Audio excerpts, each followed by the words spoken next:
Muito bem. Boa tarde a todos e todas. Bom, pessoal, na aula de hoje eu quero continuar falando sobre função de várias variáveis, tá? Na aula anterior a gente começou, né, a tratar desse assunto e aqui eu dei alguns exemplos, né? Então, eu estava explicando, né, que o volume, por exemplo, ele pode ser uma função do raio, uma função de duas variáveis que está em função do raio e da altura, né? A equação do gás ideal também, né? Que ela vai depender de três variáveis, a gente definiu aqui também, definimos o volume, né? Isso na aula anterior. Definimos aqui a pressão, tá certo? Bom, e aí, eu coloquei algumas definições, né? Para a gente tratar um pouco sobre função de duas variáveis primeiro, para depois a gente poder trabalhar com mais de duas, né? Bom, aí eu coloquei, né, essas definições. A gente tratou um pouquinho sobre domínio e contradomínio, que vou fazer um exemplo agora para a gente entender. E, né, como eu disse, né, funções de três ou mais variáveis, né, podem ser definidas de maneira semelhante. E aí vai depender, né, do exercício, da situação, a gente trabalhar com função de mais de duas variáveis, tá bom? Maravilha, gente. Olha só. Então, na aula anterior, eu tinha até falado um pouco sobre esse exemplo. Então veja, né? Esse exemplo, gente, é uma função que tem duas variáveis, né? X e y. Então aqui a gente vê, né, que essa função é definida pelo x e pelo y. E o exercício, né, pede que a gente determine o domínio da nossa função f, tá certo? Ou seja, aonde, né, que a função está bem definida. Lembre-se, né, que o domínio é o conjunto de todas as entradas possíveis. Então, a primeira pergunta, né, quando se trata de domínio é qual das entradas aí não é possível, né? Qual é a entrada que, quando eu digo entrada, é isso aqui, né? Quais são os valores x e y que eu posso colocar que vai dar problema na minha função. Então, por exemplo, né? Por exemplo, se eu fosse calcular f de 0, 0, pessoal, isso aqui daria problema? Então, vamos ver se daria problema. Ó, na primeira entrada é x. Então, onde tem x, eu vou trocar pelo zero, né? Então, aqui eu vou colocar zero ao quadrado mais 5 vezes o y. Y aqui é zero também. Então, 5 vezes zero. Então, dividido, né? Tudo isso dividido pelo x, que é zero, menos o y, que é zero. Pessoal, olha só o resultado disso. Ó. Zero sobre zero. Valendo um ponto na média, quanto que vale zero sobre zero, gente? Opa. Quanto que vale zero sobre zero? Valendo um ponto na média aí para quem responder.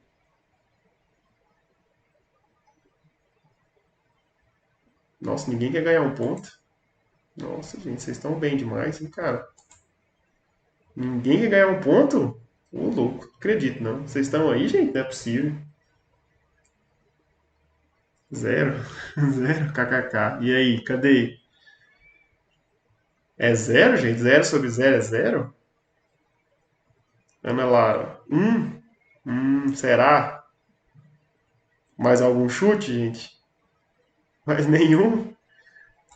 Aí valendo um ponto na média, hein, cara? Um ponto na média é sucesso, viu? Ninguém quer chutar mais, não? Gente, zero sobre zero não existe, tá? Não existe. Esse símbolo com E cortado aqui, ó, não existe, tá? Então, a resposta é não tem resposta. Zero sobre zero não existe, pessoal. Por que não existe? Né? Na verdade, o problema não é nem zero sobre zero. O problema é dividir por zero. Essa é a grande questão, pessoal. Primeiro mandamento da matemática: não dividirás por zero. Não dividirás por zero. Pessoal, toda vez que a gente tiver uma divisão em que o zero aparece, né, na parte de baixo da divisão, o denominador, nós estamos de frente, né, a uma divisão impossível, tá? Ou seja, não está bem definido, não é definida a divisão por zero. Então, por exemplo, né? Vocês chutaram os valores aí. Então vamos lá, a gente dividiu zero por zero. Mas imagina que eu estivesse dividindo 2 por zero. Vamos lá, 2 por zero. Pode chutar. Luna, quanto você acha que é 2 dividido por zero? Pode chutar sem medo. Quanto você acha que é?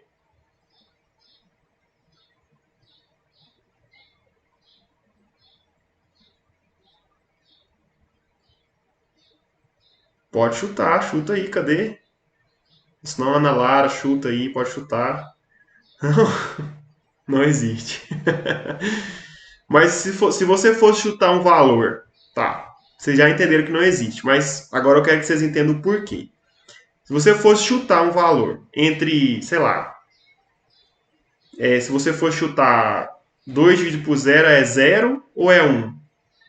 Você chutaria em quanto, por exemplo?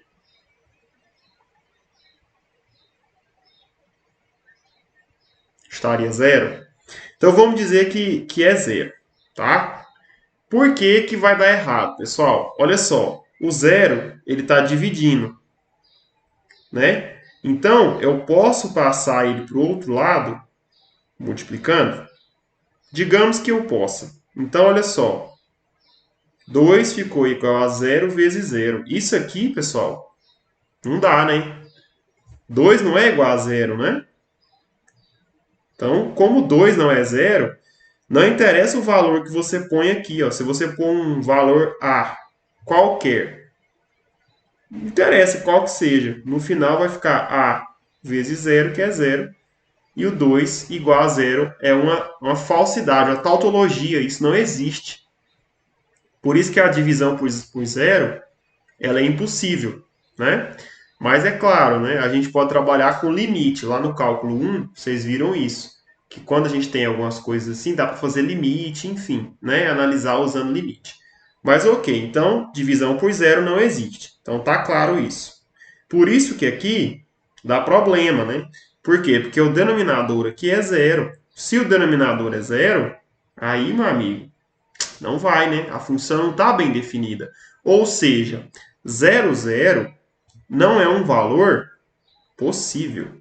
Ele não é um valor possível. Por isso, zero zero não está no domínio. Então, qual é o processo da gente descobrir, né, o domínio de uma função? É a gente saber quais pontos não estão lá. Por quê? Se a gente souber quais são os pontos que não estão no domínio, basicamente a gente vai encontrar o domínio pegando o complementar disso. Ou seja, se você sabe quem não está, é só você pegar o todo e tirar quem não está. Vai sobrar, né, desse processo o domínio. Então, recapitulando, para encontrar o domínio da função, nós primeiro precisamos buscar quem não está no domínio. E aí, usando essa informação, a gente descobre quem está no domínio. Tá certo? Então, pessoal, primeiro, quem não está no domínio de f? Então, olha só, né? A nossa f, o denominador da nossa f é x menos y. E nós já sabemos, pessoal, que se x menos y for zero, ou seja, se o que está aqui for igual a zero, nós vamos ter uma divisão por zero, e a divisão por zero não existe. Então, eu preciso que x e y seja diferente de zero. Pessoal, diferente de zero, o que significa? Que se eu passar o y para o outro lado, ele vai passar positivo. Significa que o x necessariamente tem que ser diferente do y. Necessariamente, tá? Ou seja, pessoal, o nosso domínio não tem pontos em que o x e o y são iguais, tá? E aí vem a segunda parte, né, dessa parte de cálculo, né, o mais interessante aí, que é o seguinte, gente, eu vou fazer um desenho para a gente poder entender, né, o que seria o domínio aqui, tá? Mais ou menos aqui. A impressão está meio torto. Deixa eu desenhar de novo. Mais ou menos aqui. E assim. Assim, por exemplo. Quem seria o nosso domínio? Então, lembre-se. Para a gente descobrir o domínio, nós precisamos descobrir quem não está no domínio. Gente, então olha só. Para toda função de duas variáveis, a primeira coisa que você vai investigar são todos os números na reta, né? Só que aqui a gente tem mais de uma variável, né? A gente tem a variável x e a variável y, duas variáveis. E esse plano cartesiano aqui, pessoal, é a reta, tá? É a reta real. Lembrando, reta real é a reta de todos os números reais. Então aqui, pessoal, né, eu estou com um plano cartesiano. Ó. Plano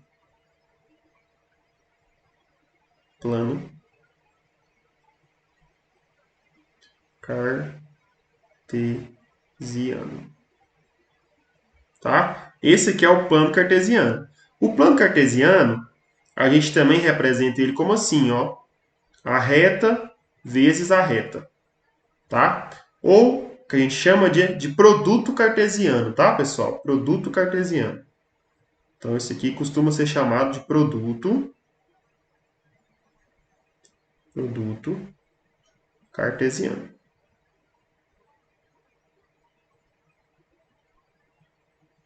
Tá? Muito bem, gente. Olha só. O plano cartesiano aqui é o produto cartesiano de uma reta com a outra reta. É um produto, elas estão cruzadas, né? Fazendo um X mesmo, só que em 90 graus. Isso me dá um plano, né? Me dá um plano. Esse plano aqui, a gente diz que ele é de duas dimensões. Então, muitas vezes, você vai encontrar no livro escrito assim, ó, R2. Né? Então, lembrando, quem é o R2? É o produto cartesiano da reta com a reta, que me dá o plano cartesiano. Tá? Então, o R2 é o plano cartesiano. Então, a gente pode escrever o plano cartesiano assim ou assim. Tá bom? Duas maneiras. E lembre-se, o domínio da minha função são todos os pontos que não estão, perdão, todos os pontos que não são bem definidos, né? Então, primeiro, eu vou pegar todos os pontos possíveis. Então, como que eu pego todos os pontos possíveis? Eu olho no plano cartesiano. Porque todos os pontos possíveis estarão no plano cartesiano. Por exemplo, esse ponto aqui que eu peguei, ó, ele tem uma entrada x e ele tem, sei lá, chama de x1, tá? E ele tem uma entrada y1. Esse ponto, pessoal, ele está no plano cartesiano e ele é uma entrada possível para a minha função, né? Possível, né? Mas e aí, ele pode ou não pode? Aí vai depender do x do y. Como que vai depender? Se eles forem diferentes, é o que está escrito aqui, se eles forem diferentes, então vai estar dando certo, né? Esse ponto é o ponto do domínio. Agora, se eles forem iguais, não será um ponto do domínio. Então, veja, pessoal, os pontos do domínio são pontos dentro do plano cartesiano. Eles pertencem ao plano cartesiano, né? Ao R2, ao R vezes R. É tudo a mesma coisa. Plano cartesiano, R2, R vezes R, tá bom? Imagina assim. E aí, pessoal, novamente, né? Quais são os pontos, né, que não vão pertencer ao domínio? Então, primeiro, o todo. O todo, né, ou seja, todos os pontos, plano cartesiano. Domínio são aqueles pontos em que a função está bem definida. No nosso caso aqui, são os pontos em que a gente não tem divisão por zero. Né? Então, a gente está procurando pontos que a gente não tem nenhuma divisão por zero. Tá bom? Gente, olha só. Quais são esses pontos, tá? A gente já sabe. A divisão por zero vai acontecer quando x for igual ao y. Então, eu vou ter um problema. Toda vez que o x for igual a y, eu vou ter uma divisão por zero. E se eu tiver uma divisão por zero, eu vou ter um problema. Ou seja, eu preciso encontrar em quais lugares aqui do meu plano, quais são os pontos aqui em que o x e o y são iguais, tá? Então, por exemplo, vamos pegar um ponto aqui que a gente já sabe que o x e o y é igual. Ó. Esse ponto aqui, ó. Nesse ponto aqui, ó, que é o ponto 0, 0, o x e o y é igual. Como ele é o ponto 0, 0, onde o x e o y são iguais, esse ponto não faz parte do domínio. Vamos pegar outro? Pegar aqui, ó, o 1, 1. Olha só. Ficou meio fora de escala. Pera aí, deixa eu desenhar de novo. Aí. Assim, 1, 1. Vou dar uma melhorada. O 1, pessoal, ó, 1, 1.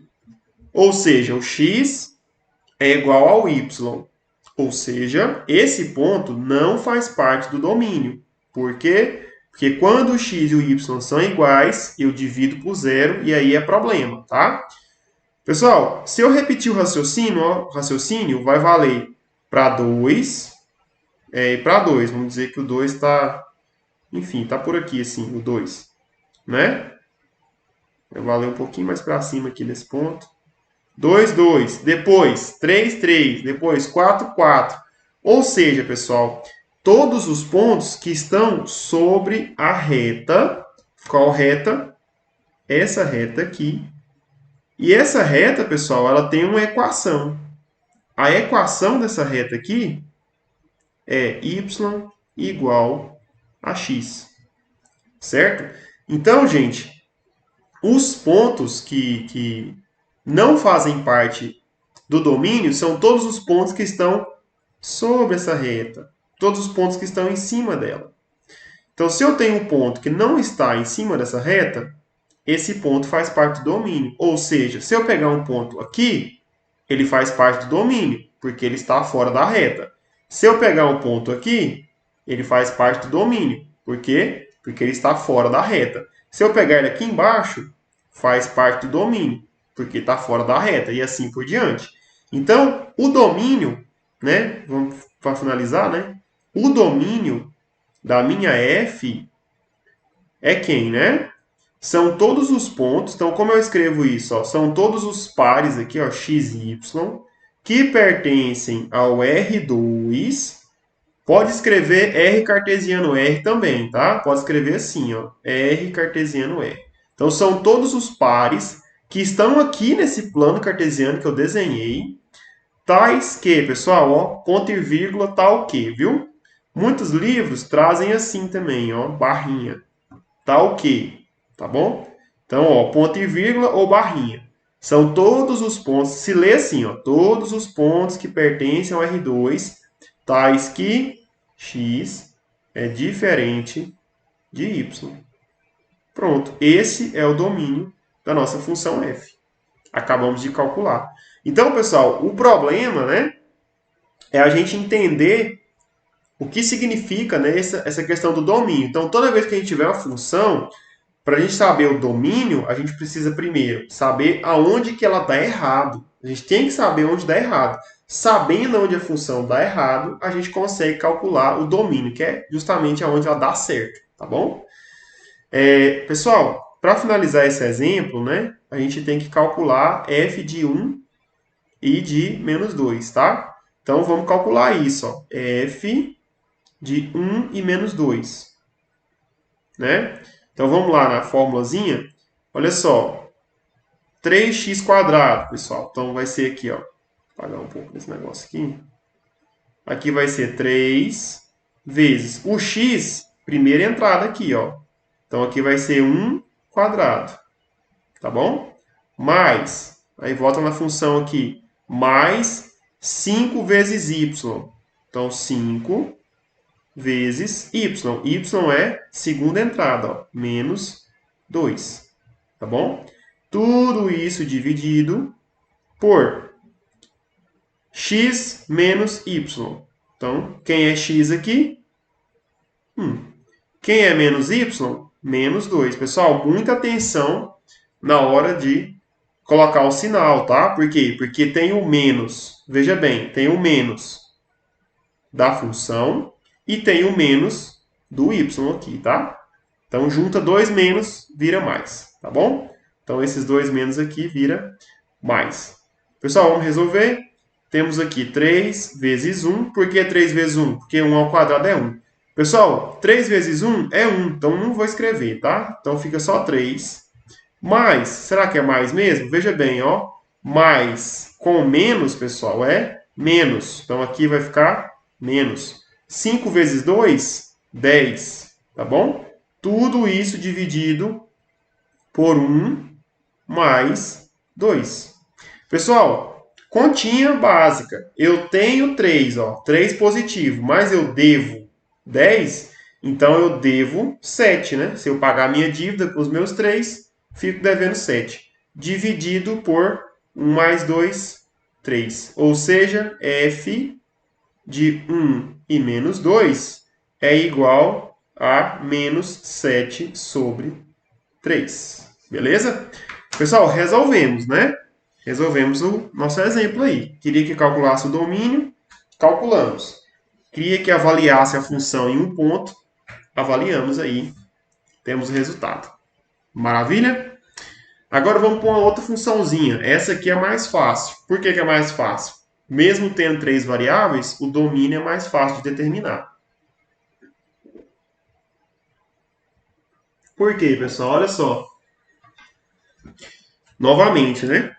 O domínio são todos os pontos em que não são todos os pontos em que a função está bem definida, ou seja, que não dá problema.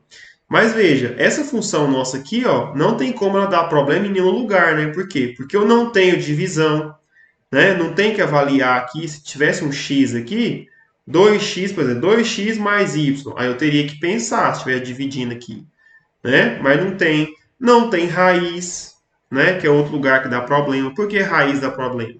Porque raiz, para estar definido nos números reais, a raiz tem que ser raiz de número positivo. Então, se eu tivesse uma raiz aqui, pessoal, eu deveria me preocupar, né? Para saber em quais lugares isso aqui está dando negativo, para eu poder excluir do meu domínio, tá bom? Então, como não tem essas coisas, se não tem, por exemplo, logaritmo, né? Então, eu teria que fazer uma análise para saber onde está funcionando, né? O logaritmo aqui de número negativo não faz sentido, a gente tem que... o logaritmo aqui não pode ser de número negativo. Então, são coisas assim que, se tivesse aqui na função, a gente teria que fazer uma análise mais elaborada. Mas aqui não é o caso, né? Veja, aqui nós temos simplesmente produto e soma de número. Isso aqui vai dar o quê? Outro número. Não vai aparecer nenhum outro problema, entendeu? Para a gente. Então, nesse caso aqui, pessoal, o domínio da f, por não ter restrição nenhuma, o domínio da f já são todos os pontos, ó, notação de conjunto, tá, gente? Ó, pessoal, isso aqui não pode ser trocado por parêntese e muito menos por chave, tá? Notação de conjunto é com colchete, beleza? Então, olha só, x, y e z, então são todos os pontos. E agora, né? Eles estão aonde? Estão no R3, pessoal. R3. Quem é o R3? É o R, cartesiano R, cartesiano R. Ou seja, é pegar o plano cartesiano e adicionar mais um eixo, né? Eu costumo explicar o seguinte, pessoal. Nós vivemos em 3 dimensões. Pelo menos nós detectamos 3 dimensões, né? Por quê? Porque a gente tem todos os objetos, né? São tridimensionais, porque todos os objetos eles possuem altura, largura e profundidade. Então, por exemplo, vamos pensar num exemplo fácil, uma caixa. Uma caixa possui altura, largura e profundidade, tá certo? Se vamos pensar numa piscina, mesma coisa, altura, largura, profundidade. Pensa no quarto que você está, na sala, enfim, tem altura, né, do chão ao teto, tem largura, que é de uma ponta a outra, tem a profundidade, que é da outra ponta a outra ponta. Então a gente tem 3 dimensões, certo? Na vida. Aqui também são 3 dimensões, né? Uma reta, outra reta, né? Por que eu estou dizendo isso, pessoal? Porque no exemplo anterior, nós estávamos trabalhando com o plano cartesiano bidimensional, né? 2 dimensões, uma reta com outra reta. Elas fazem um eixo de 90 graus no plano, e aí a gente tem, né, o domínio da função, é só analisar isso. Mas e quando a gente estiver trabalhando com 3 dimensões, né? Como que a gente vai lidar com isso? Então, ao longo das próximas aulas, ou até mesmo dessa, eu vou construir o plano tridimensional, né? Com 3 dimensões, vou mostrar para vocês. Inclusive, vou mostrar também num programinha como é que funciona, é bem bacana. E a aula ficar um pouco mais interessante, tá bom? Tá bom. Deixa eu ver o que eu estava dizendo. Tá bom. Então, olha só, o domínio, né, são todos os pontos no R3, pessoal. Então, se o domínio são todos os pontos no R3, o domínio é todo o R3, né? Não existe, pessoal, nenhum ponto, né, no R3, ou seja, no R cartesiano, R cartesiano, R, não existe nenhum ponto sequer que vai dar algum problema na minha função. Todos eles vão ser pontos que a função estará bem definida, tá certo? Muito bem. Para finalizar, né, nós temos que calcular aqui f de -1, 2 e de 5. Tá certo? Então vamos calcular isso, pessoal. Onde tem x, eu vou trocar por -1. Então vai ficar ó, -1, né, vezes. Eu sempre gosto de colocar os negativos em parênteses, tá, pessoal? Então, -1 vezes o y. Y aqui é 2, então vezes 2. Mais x. X é quem? -1. Vezes quem? Vezes z. Z é 5. Então, 5. Para finalizar, mais y, que vale 2, vezes z, que vale 5. Tá bom? Então, aqui é x, ó. X, y, z. Substituímos na regra, né, da função. Obtemos -1 vezes 2, pessoal, menos 2. Menos 2. Ó, mais com menos, menos. 1 vezes 5, 5. Mais 2 vezes 5, 10. Isso aqui vai dar. Devo 2, ó, menos 2, menos 5. Devo 2, devo 5, pessoal. Eu devo 7. Então, aqui, ó, devo 7 mais 10. Se eu devo 7 e eu tenho 10, então, no final, eu tenho 3. Né? Posso colocar o mais aqui, mas não precisa, viu? Maravilha, gente. Então, né, f de -1, 2, 5 é igual a 3. Então, veja, né? A nossa f é de -1, 2 e 5 é igual a 3. Ou seja, a gente costuma escrever que a f, né, ela leva números, perdão, ela leva pontos no R3 até pontos na reta, ou seja, né, pega vetores e transformam eles em números, tá bom? É assim que a f funciona. Pega um vetor de 3 coordenadas e transforma esse vetor em um número real, tá bom? E aí temos aí essas aplicações, né? Gente, eu sei que é um assunto novo, um pouco mais complexo, mas se alguém estiver boiando e não estiver entendendo, a hora de falar é agora, tá, gente? Porque eu sei, realmente é um assunto novo. Eu estou colocando esses cartesianos, R3, R2. Muita gente tem dificuldade de entender isso, mas a gente vai se acostumar com essa linguagem, se acostumar com a notação matemática, tá? Daqui até o final do curso, vocês já decoraram isso tudo, tá? Mamão com açúcar. Então, se alguém tiver alguma dúvida, a hora de falar é agora.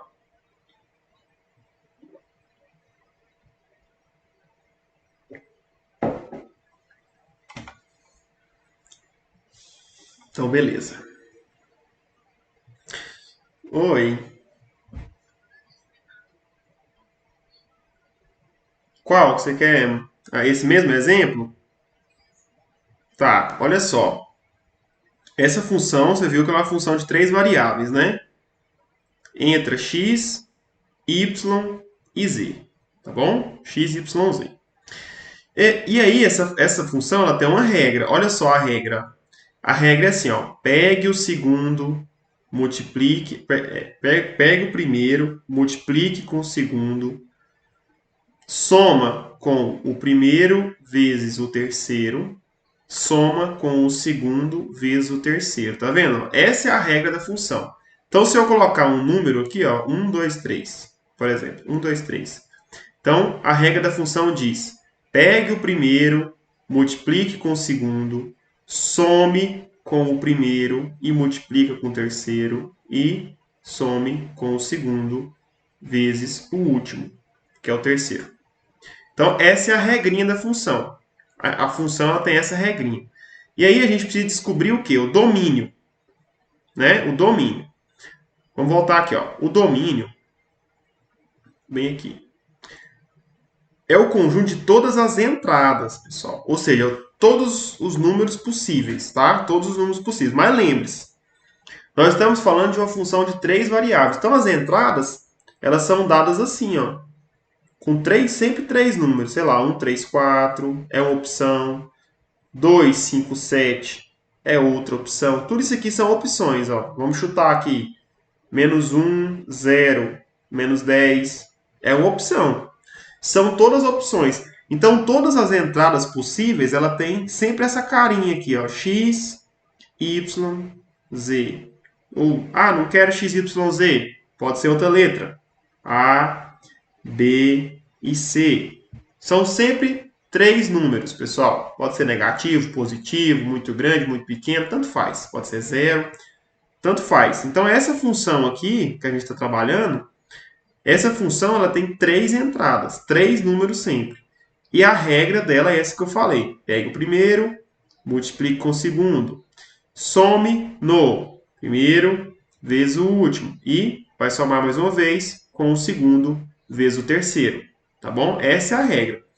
Maravilha. Como eu estava explicando, essa função aqui, ela não dá problema para nenhum número que você colocar. Você pode colocar número aqui à vontade, que ela não dá problema. Não é igual a anterior aqui, ó.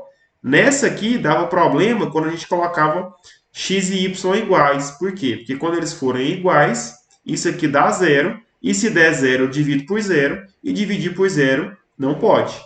Tá? Ou seja, pessoal, nesse exemplo, nós não temos o problema do exemplo anterior. Esse exemplo é para ser mais fácil, né?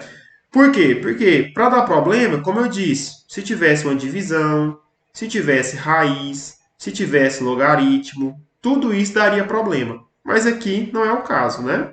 Nós não temos nada disso. Então essa função, ela é livre. Qualquer valor que você pôr aqui, aqui ou aqui, ela vai estar, ó, ok, funcionando 100%.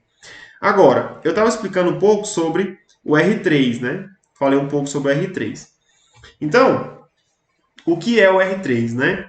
Deixa eu tentar fazer um desenho aqui em algum lugar. Ruim de lugar para fazer desenho. Mas eu tenho uma solução já. Vou pegar esse aqui. E vou duplicar essa página aqui. Aí, agora eu limpo essa aqui, ações da página. E limpo a página. Gente, o que é o R3, pessoal? R3 é o mundo em que a gente vive. Nós vivemos na terceira dimensão.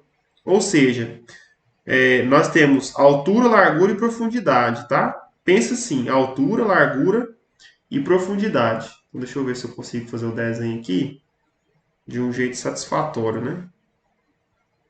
Deixa eu diminuir um pouco. Faz um pouco menor aqui. Assim, assim e assim. Olha só, pessoal. Olha só. Imagina, pessoal, que isso aqui é o canto de uma sala. Imagina o canto da sala, o cantinho da sala, tá? Como se fosse esse canto aqui no vídeo, um canto.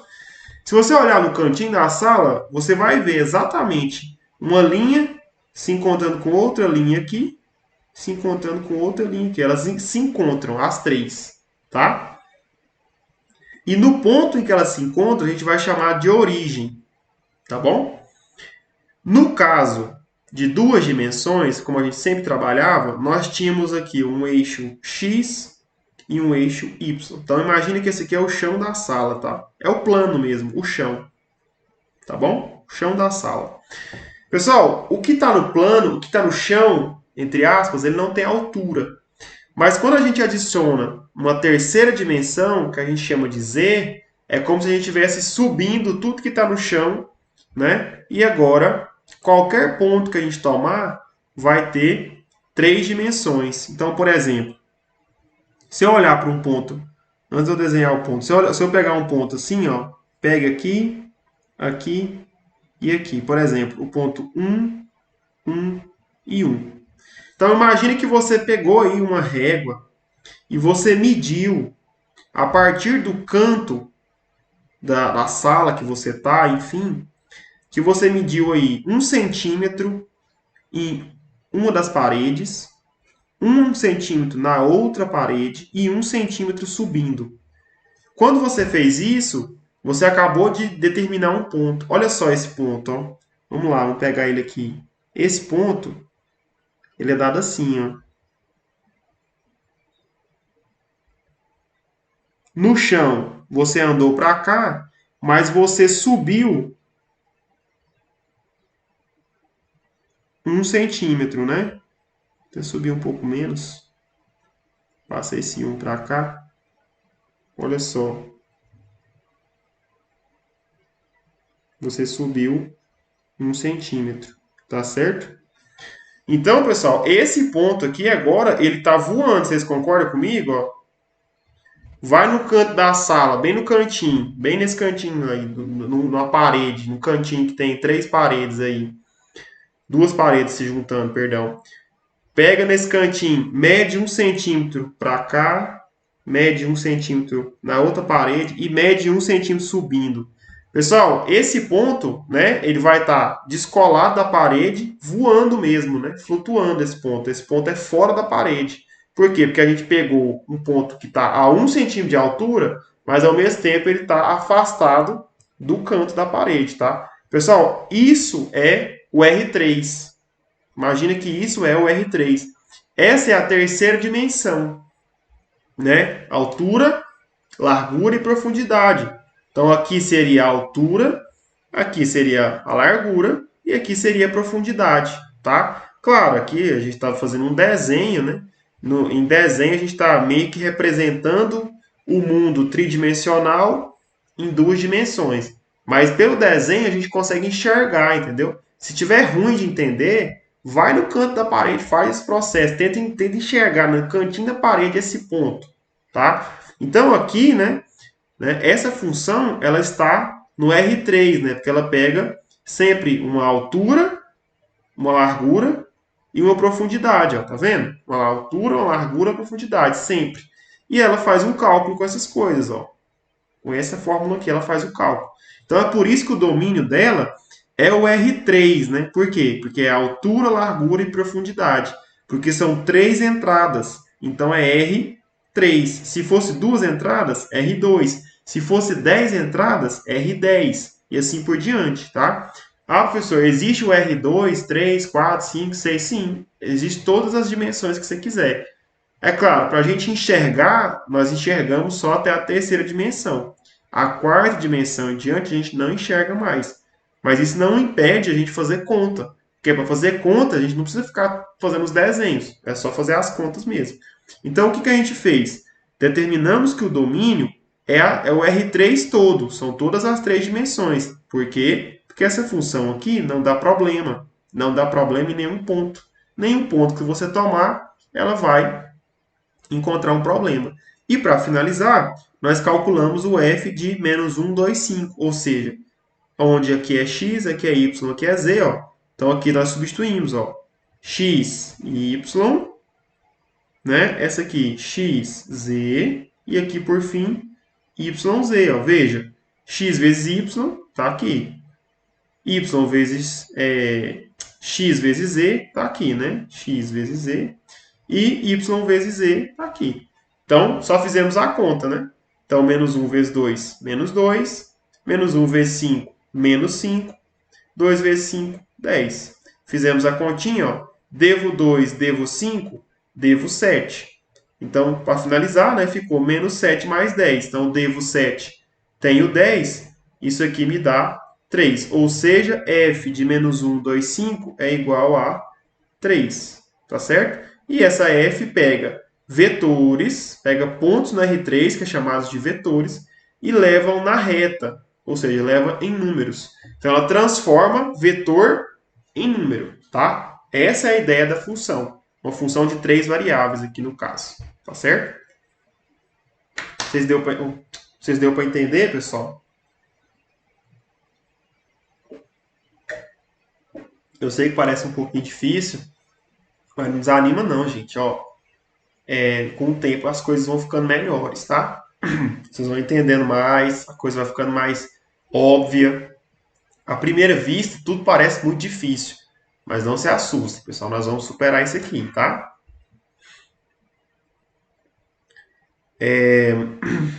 Pessoal, aqui eu trouxe uma aplicação, tá? Eu gosto de trazer mais aplicações. Eu já disse, né? O curso vai ser mais focado em coisas aplicadas. Eu acho um pouco mais interessante, né? Então, eu trouxe uma aplicação, pessoal, para a função de duas variáveis, tá? No caso aqui, olha só, a função, no lugar da função chamar f, ela chama q. Pessoal, é só letra, só nome, não se assuste com isso. Em vez de chamar f, ela chama q. Pronto, acabou. A primeira entrada, no lugar de chamar x, chama k. Também é só um nome, não mudou nada. E no lugar de chamar a segunda entrada de y, aqui nossa segunda entrada é L, tá? Pessoal, é só letra. Ah, professor, eu estou com dificuldade de fazer assim. Não tem problema. Renomeie essas coisas aqui, ó. F de x e y vai ser igual a vezes o k é x, então vai ficar x elevado a alfa vezes L é o quê? Y, então y elevado a beta. Professor, quem é A, quem é alfa, quem é beta? Gente, essas três informações, né, são constantes. Está escrito aqui, ó. A, alfa e beta são constantes positivas. E a soma de alfa com beta é 1, tá? Essa função, né, chamada de função de produção de Cobb-Douglas, ela aparece bastante na literatura, né, associado justamente a uma produção de algum tipo de algum tipo de insumo, né? Dentro de fábricas e coisas assim. Aparece bastante mesmo. Função Cobb-Douglas, na economia também ela aparece, enfim. É uma função muito útil. Aqui o exemplo, né? Mudou as letras, mas, entendeu? Tanto faz qual letra que vai ser. Se vai ser X, Y, se vai ser L, K, tanto faz, tá bom? Mas agora o alfa e o beta são constantes. Esse aí não faz sentido você mudar, porque o exercício costuma dar o A, o B, o alfa e o beta, tá? Ele costuma dar essa informação para vocês. Então, olha só, eu trouxe uma aplicação da função Cobb-Douglas, tá? Então vamos lá. A produção de uma certa fábrica é dada pela função de produção de Cobb-Douglas, que a gente acabou de ver, né? E veja, pessoal, no lugar do alfa, o que a gente tem, ó? 1/3. No lugar do beta, a gente tem o quê? 2/3, tá? 1/3, pessoal, é uma fração mesmo, viu? E 2/3 também é uma fraçãozinha. Aqui ele escreveu de lado, mas não tem problema não, tá? Ainda é uma fração. Então nós temos a função de produção de Cobb-Douglas, né? Ela é dada dessa maneira e veja, ele não deu o valor do A, pessoal. Não deu o valor do A. Mas não tem problema não. Não tem problema. Vamos descobrir isso aí depois. E aí, olha só, né? A função de produção é dada assim, né? Olha, veja, né? Isso aqui está me calculando quantas unidades, né, do produto tá sendo calculado, tá? Onde K, que é o capital imobilizado em milhares de reais, ou seja, o dinheiro investido mesmo na produção. E L, pessoal, e L é o volume de mão de obra em homens-hora, ou seja, o quanto, né, quanto de mão de obra os homens entregam a cada hora, tá? Então é possível fazer esses cálculos. Aqui a gente não vai se aprofundar nisso, mas a gente consegue fazer cálculos com as informações que a gente tem. Então, por exemplo, né, na letra A, calcule a produção da fábrica para cada capital imobilizado de 512 mil reais e o volume de mão de obra de 1.000 homens-hora. Pessoal, o exercício simplesmente está mandando você calcular que de. Cadê aqui? De 512, ou seja, capital mobilizado aqui é o K, e 1.000 aqui, pessoal, é o L. Então ele está mandando você calcular o Q de 512 mil e esse aqui é o K. E o L de 1.000. Basicamente é isso, pessoal. Esse é o cálculo que o exercício está pedindo para a gente fazer, né? Calcular a produção. Então, aqui, 512 é o capital imobilizado, está escrito aqui, capital imobilizado, K, capital imobilizado, veja. E L é volume mão de obra, ó, volume mão de obra, 1.000. Então, o L aqui é 1.000. Então, é só aplicar a função. Olha só, A que multiplica. Vamos lá? K elevado a 1/3, gente. Então, K elevado a 1/3 vezes L elevado a 2/3. Né? Agora vamos colocar os valores. Isso aqui é 512.000 elevado a 1/3 vezes L é quanto? 1.000. Então bota 1.000 elevado a 2/3. Você pode perguntar, professor, como que faz essa conta 1/3 e 2/3? Gente, isso é a mesma coisa de a gente estar vendo uma raiz, tá? A mesma coisa de estar vendo uma raiz. Então, olha só, vou fazer só um parênteses bem aqui nesse cantinho, ó. Quando a gente faz assim, ó, A, por exemplo, elevado a 1/3, isso aqui é a mesma coisa que a raiz cúbica de A, tá? Quando a gente faz A elevado a 2/3, isso aqui é a mesma coisa que a raiz cúbica de A elevado ao quadrado. Isso aqui, pessoal, a gente costuma chamar de regra do solzinho, tá? Então, olha só. Deixa eu aumentar aqui meu parênteses, né? Regra do solzinho, não sei se vocês já viram, ó. A é um número qualquer. Então, imagine que eu estou levando a uma fração assim, ó. Uma fração, melhor, vou colocar x elevado a sobre b, tá? A sobre b. Pessoal, a regra do solzinho fala assim, ó. Quem está no sol vai para a sombra. E quem está na sombra vai para o sol. Então, ó, quem está na sombra aqui é o B. Por que, que ele está na sombra? Porque ele está debaixo, né, da barrinha de divisão. Então, se ele está na sombra, ele vai para o sol. E quem está no sol, que é o A, vai para a sombra, ou seja, vai para dentro da raiz. Ó. X elevado a A. Tá? Essa aqui, pessoal, a gente costuma chamar de regra do solzinho. Né? Então, quem está no sol? Quem está no sol é esse carinha aqui. Veio para a sombra, né? Debaixo da raiz. E quem está na sombra, que é o B, veio para o sol, que é no expoente da minha raiz, tá? Do lado de fora da raiz. Então, regra do solzinho para vocês, tá? Então, olha só, pela regra do solzinho, isso aqui é a mesma coisa que A vezes raiz de 512.000, né? Raiz cúbica de 512.000, vezes a raiz cúbica de 1.000, o quê? 1.000 ao quadrado, né? Veja, quem está no sol vai para a sombra. Então, foi para a sombra, tá certo?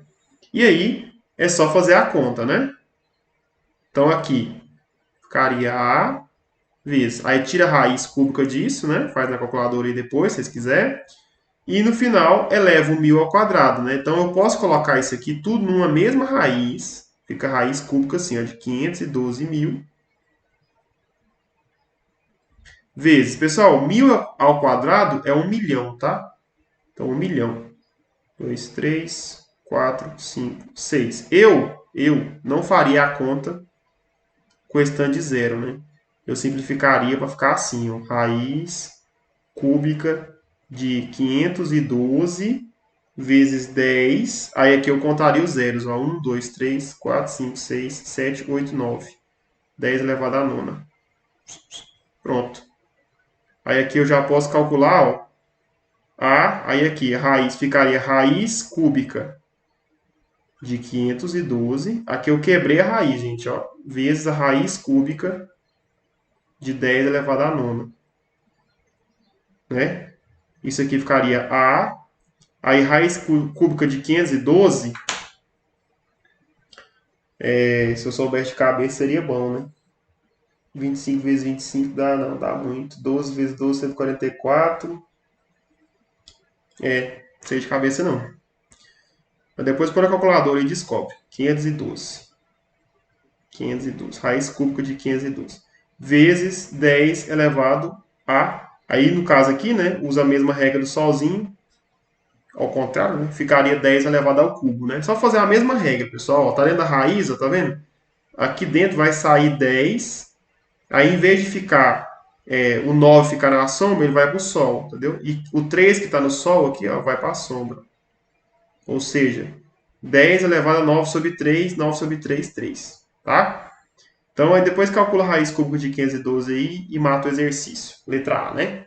Vou fazer a letra B para finalizar a aula. Deixa eu ver se tem mais uma página branca aqui. Não tem. Deixa eu duplicar essa página aqui.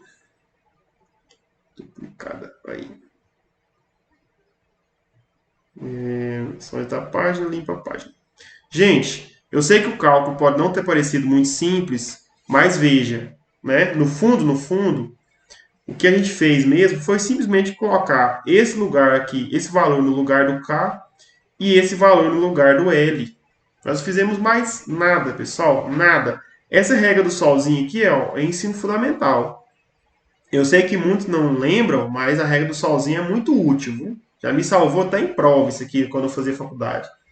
Por quê? Porque a gente esquece mesmo essas regras, né? Então, a regra do solzinho, a gente usou aqui justamente para poder transformar essa fração, né, numa raiz, tá vendo? E aí, no final... Ixi, eu apaguei alguma coisa aqui, meu Deus. Espera aí. Acho que aqui tinha um zero. Oi.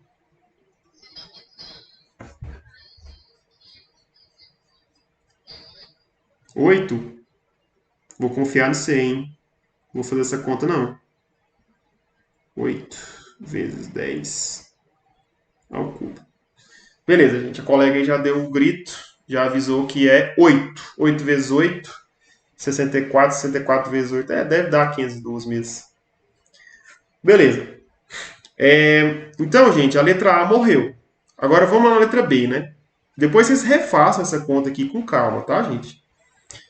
Letra B. Mostre que a produção calculada no item A será 2 vezes maior se tanto o capital imobilizado quanto o volume de mão de obra forem multiplicados por 2. Então, se você dobrar o capital e dobrar a mão de obra, você vai dobrar a produção. É isso que o exercício quer que a gente calcule. Mas aqui eu vou fazer do jeito esperto, que eu não sou bobo.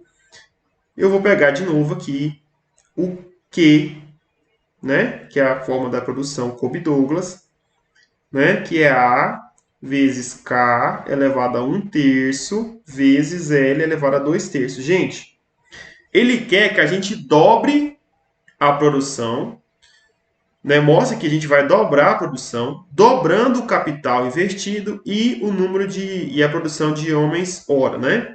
Então, ou seja, ele quer que eu calcule no final das contas, ele quer que eu calcule que 2, né, se eu aplicar 2 vezes o K e 2 vezes o L, eu vou encontrar 2 vezes o Q de K e L, tá? É isso que ele quer que eu mostre.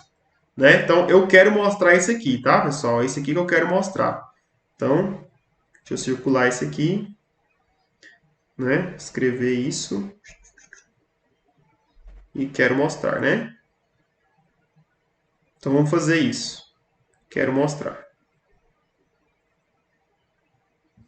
Então, olha só. Q, vamos calcular. Q de 2K e 2L é igual. Pessoal, esquece letra, gente. Esquece letra. Carlos, só um minuto. Vou colocar a chamada para você agora. E termina essa questão aqui em 1 minutinho. Que é Ctrl V. Aí. Responde a chamada lá, tá? Pessoal, esquece letra. Onde tem o 2K, eu vou trocar pelo próprio K aqui, ó, né? Por quê? Porque o que a função diz é pegue o primeiro, multiplique por A e eleve a 1/3, né? E depois multiplique pelo segundo. Então, olha só. Vou pegar o primeiro, vou multiplicar por A e vou elevar a 1/3. Pegue o segundo e eleve a 2/3. Ó. O segundo aqui é 2L.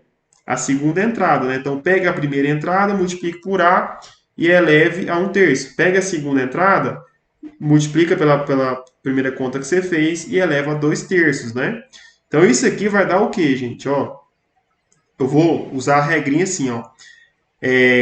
Expoente do produto é o produto dos expoentes, tá? Então, isso aqui é a mesma coisa que 2 elevado a 1/3 vezes K elevado a 1/3. Vezes, mesma coisa, ó. 2 elevado a 2/3 vezes L elevado a 2/3. Gente, agora eu vou só juntar os semelhantes, ó. Vou juntar, ó. K 1/3, vou colocar aqui, vezes L 2/3, vou colocar aqui. E os dois eu vou colocar aqui, ó. 2 vezes o 2, onde um aqui é 1/3 e o outro aqui é 2/3. Pessoal, produto de mesma base, conserva a base, soma os expoentes, ó. Então, eu vou somar os expoentes, ó. K elevado a 1/3 vezes L elevado a 2/3. Conserva a base e soma os expoentes, ó. Vou somar o expoente, ó. 1/3, 1/3 mais 2/3. Pessoal, 1/3 mais 2/3 é uma parte inteira, né?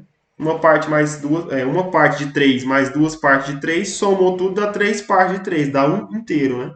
Ou seja, isso aqui é A vezes K, 1/3, vezes L, 2/3, vezes 2 elevado a 1. Ou seja, 2, né? Pessoal, no final eu mostrei, né? Ó, quem que é essa função aqui? Isso aqui é a mesma coisa que Q de L, perdão, Q de K, L.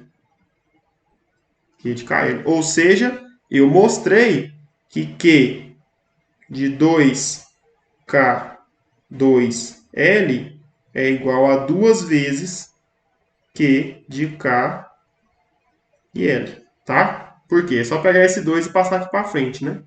E aí matou, né? Matou o exercício. Dobramos capital investido, dobramos homem-hora, chegamos no dobro, né, da produção. Pessoal, é isso. Finalizamos aí. Quem tiver com